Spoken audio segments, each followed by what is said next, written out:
Hey Grizzlies, this is Dr. Carl Robinson, C-Rob. I've been shoveling snow all morning. I'm kind of tired, but Ernest Hemingway was a man's man. He'd want me to shovel snow, do my lesson, and then go exercise. So I'm back in my high school gym.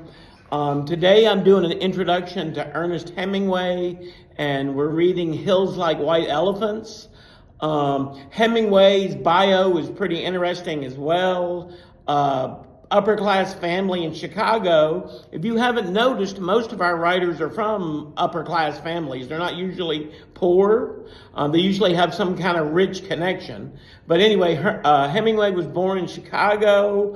When he was really little, his mother wanted a girl, so she dressed Hemingway in dresses, his sister's dresses, and he didn't like that. He wanted to be a man's man. So as he got older, he became a hunter, a fisherman, a boxer. He volunteered in World War I. He was an ambulance driver. He was wounded. After World War I, he was in disillusionment with the war. He became an expatriate and hung out in Paris with a lot of other writers and drank and was wild and had fun. They were expatriates. Over the course of his life, he had 4 wives.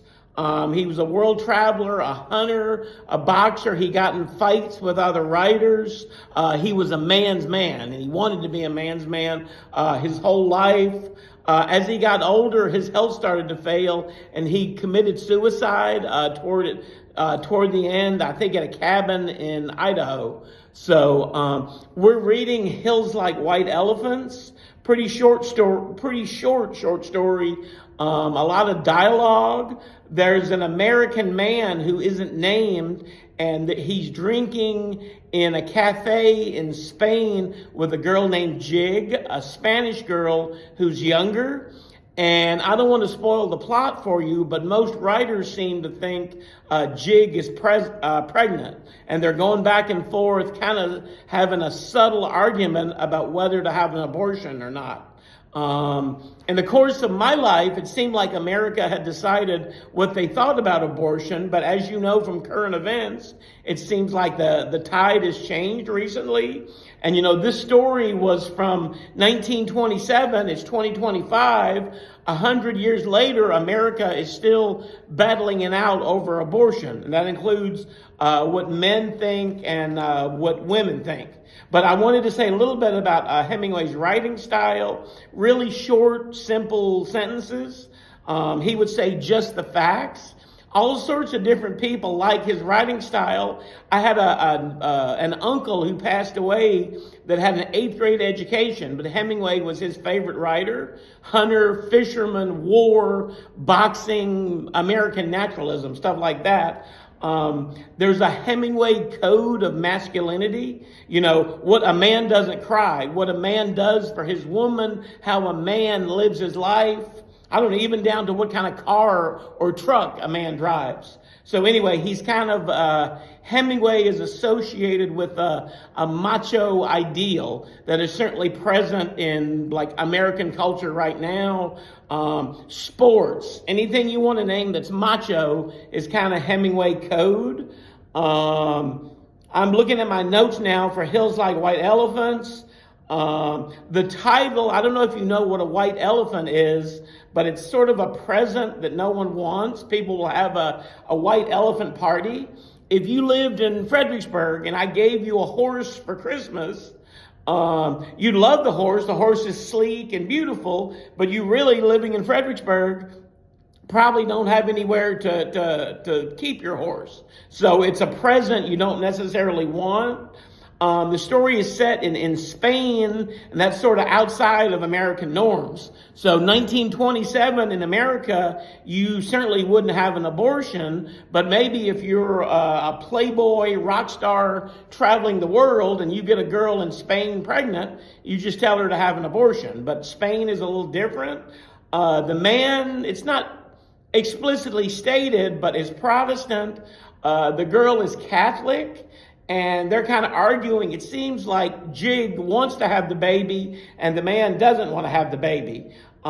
People have argued, people have written books that they're kind of shallow, that it's end of World War One, the world is ugly, just live your life, have fun.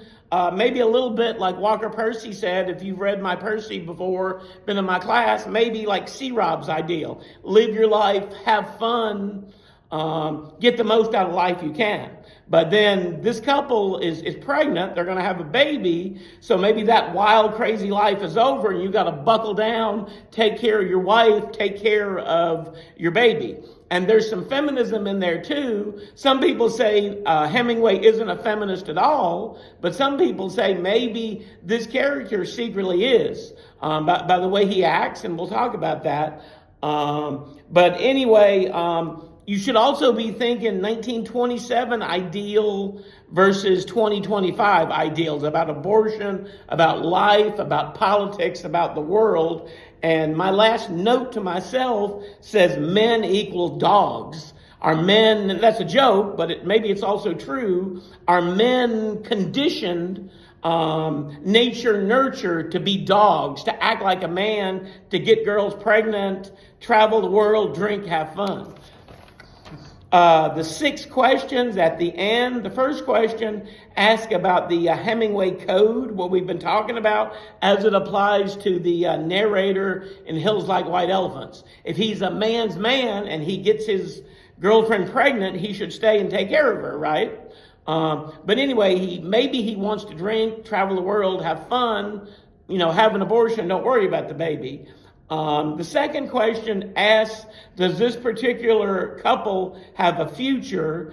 It doesn't seem like they do, but maybe if you're a romantic, if you're an optimist, you could find something in the text and their dialogue that you think they have a chance.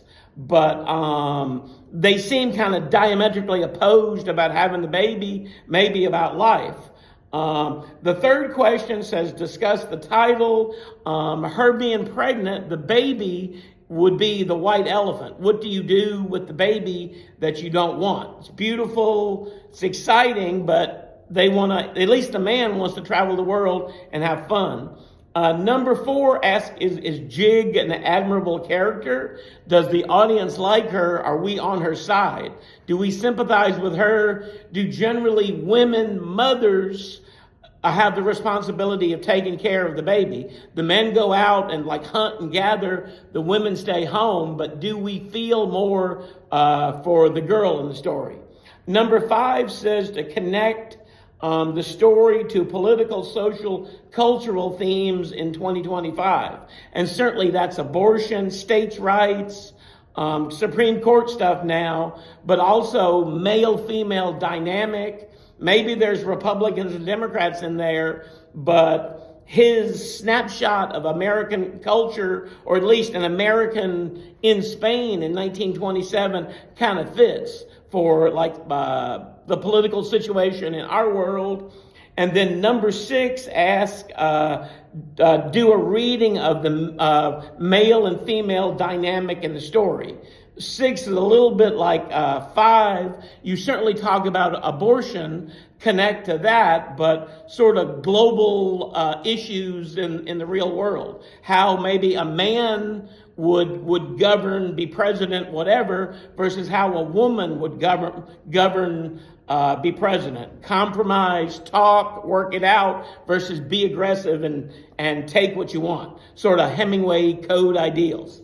Okay, if I'm Hemingway, I shovel snow, I did my lesson, now I'm going to exercise. See you, Grizzlies.